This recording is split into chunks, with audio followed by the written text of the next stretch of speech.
अजीज़ तलबा और तालिबात, बुज़ुर्गों और बहनों, दोस्तों, साथियों, उम्मीद करता हूँ कि आप सब खैरियत से होंगे। बहुत से तलबा का जो इसरार है इस बात पे है कि इल्म बदी का बुनियादी पस मंज़र वो क्या है, इनका जो इस्तेमाल वो किस तरीके से किया जाता है और इनकी बुनियादी तौर पे इकसाम वो कौन सी हैं। आज हम मिलकर इनके बारे में जानने की कोशिश करेंगे।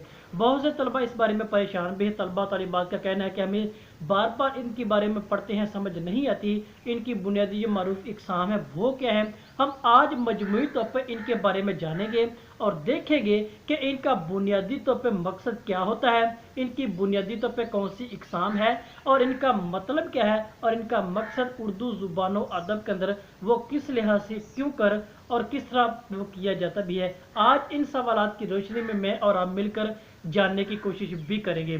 तो सबसे पहले मजमूई तौर पे हमारा जो आज के टॉपिक वो वाज़ेह होता है, इल्म बदी यानी संतों का इस्तेमाल है।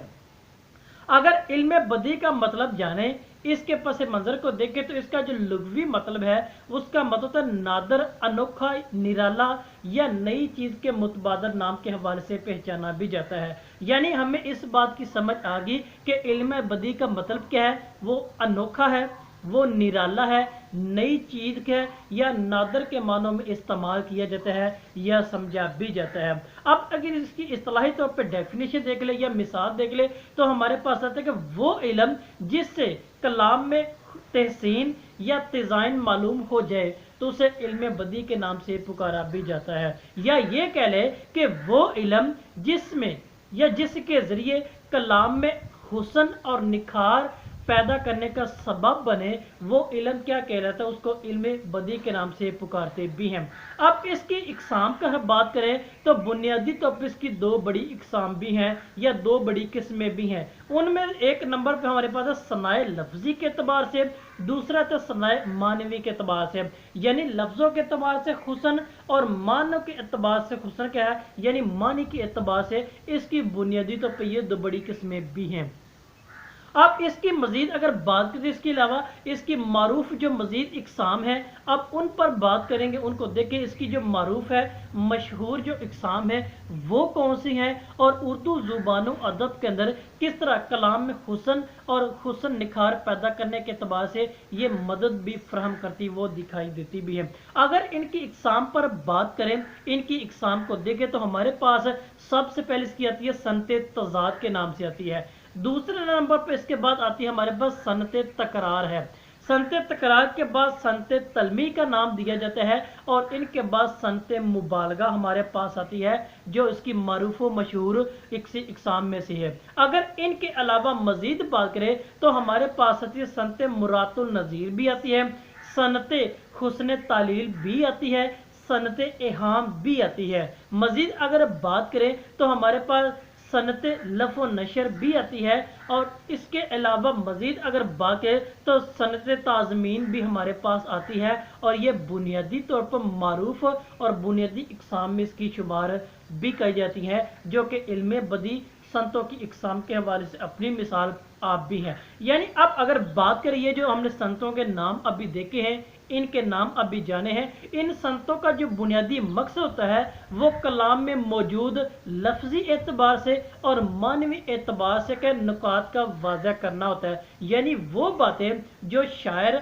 या मुसन्नफ़ कलाम के अंदर बयान करना चाह रहा होता है उनको लफ्जी एतबार से और मानवी एतबार से वाज़ह करना, उस चीज़ की वजाहत करना, उसको एक्सप्लेन करना बुनियादी तौर पर इनके ज़रिए वो की जाती है। अब देखें तो इनके ज़रिए कलाम में मौजूद जो बारीकियाँ होती हैं, फिर खासकर शेर के अंदर जो मौजूद बयान करता जो दाखिलियत और खारजियत के अनासर होते हैं उनको ज़ाहिर करने के अतबार से इस इल्म का होना वो ज़रूरी है और इस इल्म के ज़रिए ही शायर और मुसन्नफ़ क्या है वो अपनी बारीक नुकात को बयान करता है, बारीक बीनी का मुताला करके उनको वो बयान करने की वो कोशिश करता है और लफ्ज़ों का ताना बाना करके बात को वो बयान करता है। वो दाखिली एतबार से भी होता है और खारजी एतबार से भी होता है। यानी कि दाखिली और खारजी एतबार से वो नकात को बयान करना, उस बारीक बीनी को बयान करना और वो जिनके ज़रिए बयान की जाती हैं वो इल्म बदी ही कहलाता है जो अभी हमने मुख्तसर तौर पर इनके नाम भी जाने हैं। यानी ये नकात चाहे वो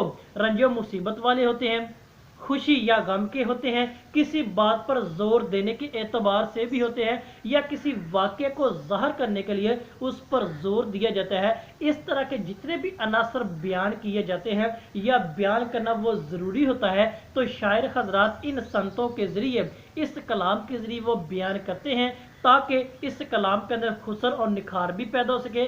जो बात वो बयान करना चाह रहा है उसको बआसानी तरीके से वो बयान भी कर सके। यानी वो वाक़या वो किसी शख्स के हवाले से भी हो सकता है, वो किसी चीज़ की खूबी या खामी को बयान करने के एतबार से भी हो सकता है, किसी वजह या इल्लत को बयान करने के लिए भी वो इस्तेमाल किया जा सकता है, या कोई चीज़ उसका तासुर बयान करने भी क्या है वो बयान करना वो ज़रूरी हो तो उसके लिए भी इस्तेमाल वो किया जा सकता है। और मजमूई तौर पर ये संतों का इस्तेमाल और इसको इल्म बदी के नाम से पुकारते भी हैं। यानी आज हमने बड़ी बारीक बिनी के साथ और मुख्तसर तौर पर यह जाना कि वाकई इल्म बदी ये कलाम के अंदर हुस्न और निखार पैदा करने के लिए अपनी मिसाल आप भी है, और शायर हजरात इसके ज़रिए कलाम में हुस्न और निखार पैदा करके कलाम को उम्दा तरीके से पेश करने भी वो मदद भी फराहम करते हैं। तो लिहाजा हमें मजमूई तौर पर इस बात की समझ आ गई कि इल्म बदी क्या है, इसकी बुनियादी तौर पर कितनी किस्में हैं और इसकी मारूफ इकसाम कौन सी है